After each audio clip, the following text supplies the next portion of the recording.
Why not? Why not? Is our brother so poor that he will have his funeral rites spread out over so many years? Has he not many yams in his barn? Has he not many goats? Why should we wait? My husband said his son must go to school. If you perform the funeral rites in full, then there will be nothing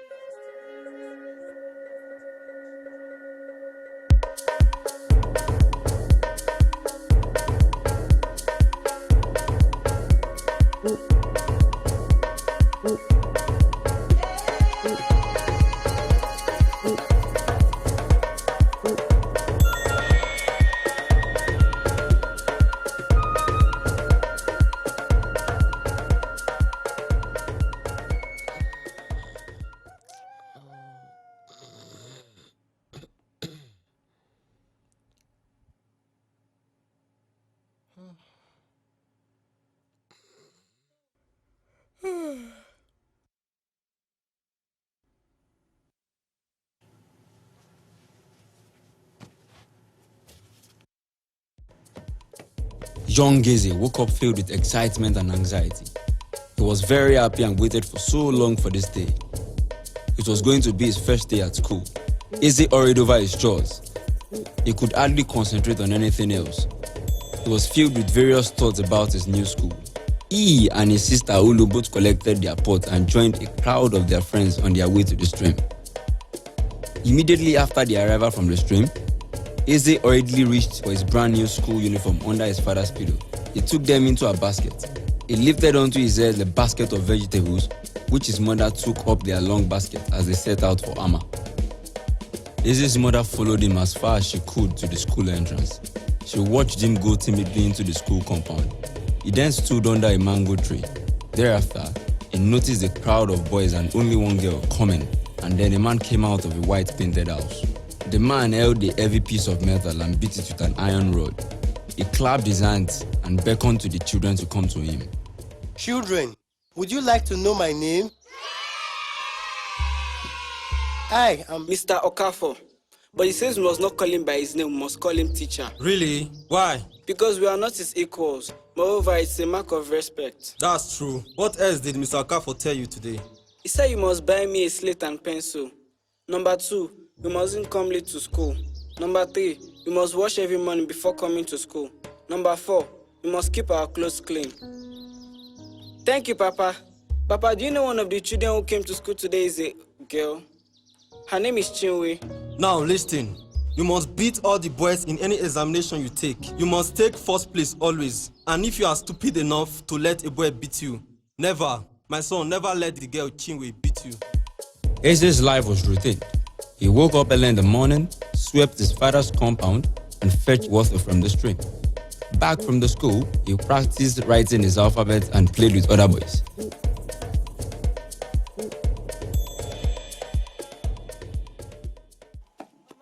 Mama, I came first, Mama. I came first. That's wonderful, my son. That's very good. I'll cook you something special for dinner. The whole village was in dismay after the news of a leopard killing a boy and a girl. No one left the village for 4 days out of fear. Okonkwo and some men set out to get food for the village. On their way, they were attacked by the leopard. Okonkwo tried his best, but he was badly injured. He died few days later.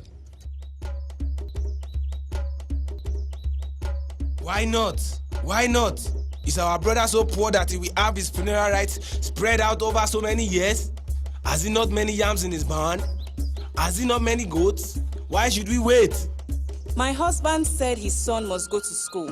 If you perform the funeral rites in full, then there will be nothing left to pay EZE's fees and nothing to feed the children. You are not in your right senses.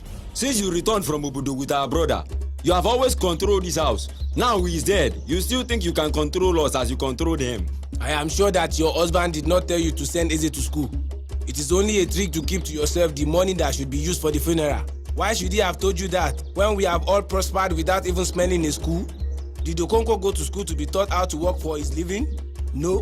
What school taught him how to farm? What school taught him to build a house, marry you, care for his children, and bury his father according to our customs? What school taught him to give his life to save our children? What does EZE need to go to school for? Is it not more important that his father should have a proper funeral of our great heroes? No. If Adi, who knew he was dying, thought that his funeral was more important, he would have told me. You must realize I am only acting in the interest of my husband and his children, who are your own children too. If you realize that they are our children too, why not shut up? You stupid woman. When we need your advice, we all ask for it. But if you mean to exert your influence, you should do so in your own father's house and not here in our village, to which you do not belong. If you want him to go to school, that is your own concern. But if the boy grows up a lazy boy, you will pay the penalty. Eze's mother was unable to persuade her husband's brother not to lavish all her husband left. The funeral was done and lasted for 7 days. There was little or nothing left for Eze's mother and her children. Evening, Mama. How are you feeling? Much better now, my son. How was school today? Fine. Well done, my son. Well done. What is the matter?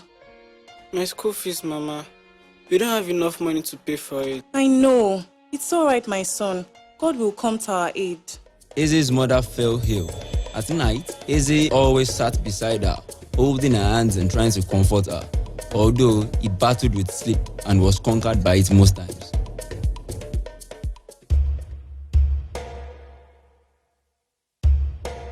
Mr. Okafor decided to meet with the elders of Oya concerning Eze's inability to pay his school fees. He tried to convince them that Eze going to school was Okonkwo's dying wish, but the elders of Oya didn't welcome the idea of sponsoring Eze's school fees. Bosa, like other elders, expressed its disagreement towards the idea. Agu claimed that Eze's mother was lying about her husband wanting Eze to go to school. Chike, unlike the others, expressed his disappointment at the elders for not wanting to help Eze's situation. We never sponsored his going to school. Why should we bear his burden now? If he has no fees, then he should stop going to school. Were schooling a good thing, I would not mind helping him. But it takes people away from their proper way of living. It does not teach a boy how to farm yams. The elders of Oya collectively refused to help Eze pay his school fees, and Mr. Okafor was informed about their decision. He went back home and was sad that day.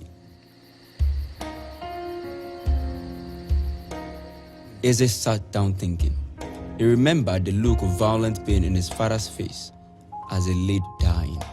He thought of his mother's illness and his effort to make her recover quickly. He also thought of how his family seized the money presented to him and his mother by Ulu's husband. Eze cried bitterly. While doing his rounds of domestic duties, Eze began brooding. Eze remembered a passage Mr. Okafor had read once. He ran into the house, knelt down, closed his eyes, joined his hands, and prayed as hard and urgently as he had ever prayed. It was only 2 days before school would start again. Eze was on his way home when old man Chike called him. Mr. Chike had given Eze some money, trying to assist him with his fees. Eze told his mother of the money old man Chike had given him when she returned from the market. She went off at once to thank him. As time went by, Eze started writing letters for the villagers of Oya who paid him money in return for his service. The money was given to Mr. Okafor to help him save so he can pay his fees and help his mother. Mr. Okafor informed the students about the education officer, who was a white man, and that he was coming to test the pupils in the top classes for the entrance to the school at Obodo. He also told them to work hard for the test. This made the students very excited. Eze studied tirelessly day and night for the test. He was determined to have the highest score in the test. The bell rang. The students all stood up to greet the white man. He turned to the class and spoke to them. Eze scanned through the pasted results. His name was at the top. Yes! He shouted with a wild grin on his face. Mama, I passed the test. Oh, well done, my son. Well done. I knew you would. Mama Eze, would you let Eze go to live in Ama? With whom? That is not what I am worried about. Eze is very useful to you. He fetches water and wood. He cooks your food when you are away at the market. He does the washing and he runs your errands. He keeps you company. If he goes, you have to do all your work alone. There is no sacrifice I would not make for Eze's education. Do you really mean that? Of course I do. He is very precious to me. But above all, I want him to go to school, for that was what my husband planned for him. All right. Will you let Eze live with me? For I will see he goes to school. I will see he gets as much education as I can afford. How are you doing? Fine, thank you, sir. Make sure you behave yourselves properly in your new school. If you do well, it will be an advantage to you and to others. Do not fight or use any bad language, and always make sure you respect your teachers and schoolmasters. Mr. Rappo welcomes the new scholars to Standard 3A, and he talked to each of the pupils, trying to find out something about their background. Eze and his mates from Ama tried to behave just like the township boys, but they were called rude names and laughed at. Igwe and Nwanfo interfere whenever Eze speaks to his new friend, Peter. What are you discussing with that half-baked boy? I am trying to help him with an arithmetic which he doesn't understand. He is too dense to understand. I don't know your problem. Can't you mind your business? You lack manners. What did I do? Did I not put my hand over my mouth? Let's go before we catch all the filthy germs. In the classroom, the Ama students were beating the rest of the boys in nearly all the subjects. Onu, recite your tables. 2 times 1, 2. 2 times 2, 4. 2 times 3, 7. 2 times 4. Shut up. Eze, Sir, recite your tables. 2 times 1, 2. 2 times 2, 4. 2 times 3, 6. 2 times 4, 8. 2 times 5, 10. 2 times 6, 12. 2 times 7. Wow, well done, well done. Eze, give Onu a big knock on his head.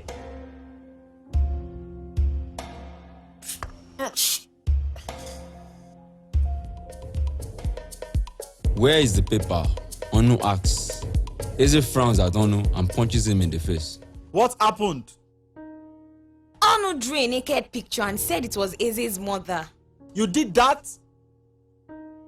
Onu, you deserved it. But nevertheless, I'm going to give both of you 6 strokes each.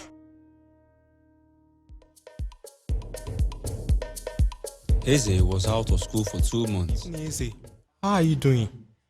Hope you are getting better. Hope they are taking good care of you. I'm glad to see all of you. How did you all get here? We hired bicycles. He started school again. Everybody was glad to see him. Eze struggled to make up for the ground he had lost. He went into the examination and failed. This made Eze very sad. Mr. Okafor and his mother tried to console him, telling him that he only failed because of his illness and that he could top his class again if he worked. Eze had become really frustrated with his relatives' lack of interest, and gradually he started developing hatred for them. He started bullying other children, but was advised against it by his mother. He listened to his mother and promised to change. Wilberforce heard of how Okonkwo Adia died, about his dying request, the funeral, and the money which had been presented by Ulu's husband.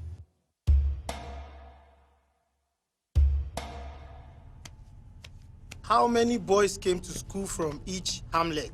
I had Huia send the smallest number of children. Yes, only one.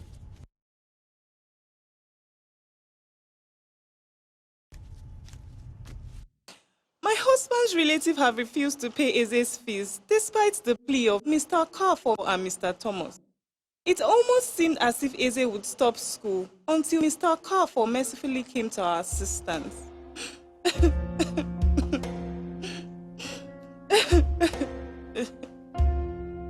Wipe your eye.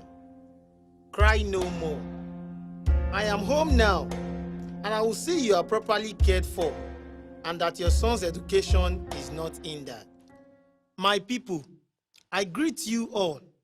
I am happy to be back with you after so many years, but my heart is heavy with sorrow. I will not delay. I'll go straight to the point. I am not satisfied with the state of affairs in Ohia. I have the permission of Chike, our chief, to call this meeting so that we will write what has gone wrong. How dare you come from abroad and try to change everything when you have been in the village for 2 days? Old man Chike asked Wilberforce to share his experience with them and also to advise them on what they can do to improve Ohia. Thank you. You know that in the past, Ohia always took first place among the hamlets around here. You know, we always used to set the pace for others to follow. You know, we were always the most noticed of people. All the other hamlets used to respect and even envy us. Have I not said the truth? Yes. Now, what do we find? We have gone to second, even to the third place. Others are setting the pace for us. We are divided among ourselves. We who were once envied are now envying others. Are these things lies? Wilberforce continues to advise them on how they can make their village more civilized and better for his experience. He also advised them to set up a scholarship fund. They later agreed to this and made him the chairman.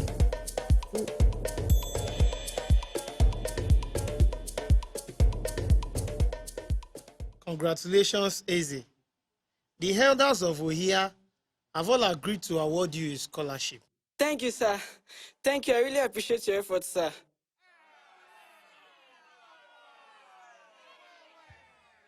As the school exam draws near, EZE talks on and on for down while talking to other classmates. Tickets, you don't know this simple question. No wonder you always come last in the class. EZE wrote the exam being overconfident that he would perform than everyone else. The results were out and he realized that he had dropped to the 5th position. This made him very sad.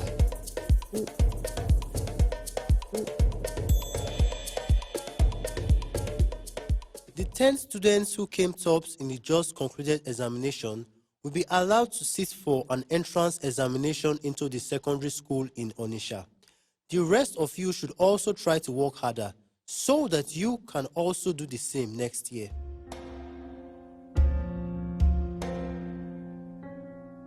EZE comes out of the exam hall looking sad. Chinwe asks him how the exam was, but he was reluctant to answer her. He was too sad to do so. For many days after the entrance exam, EZE mobbed around Ohia. He was convinced that he had failed.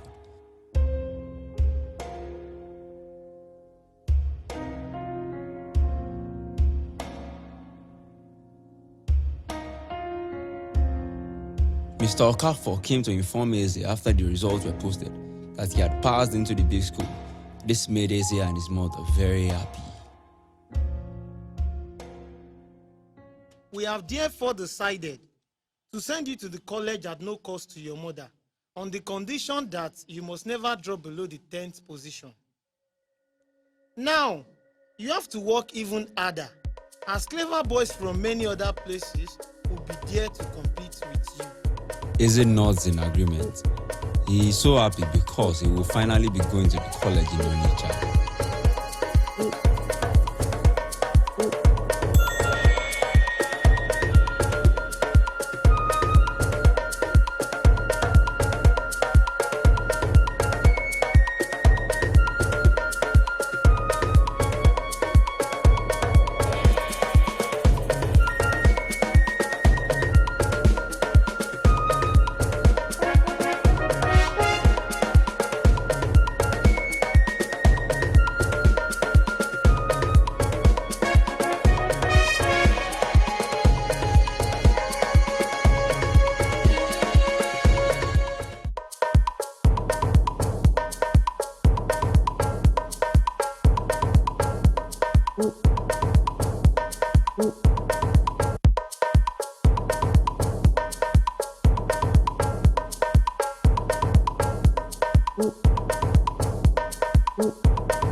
Mm.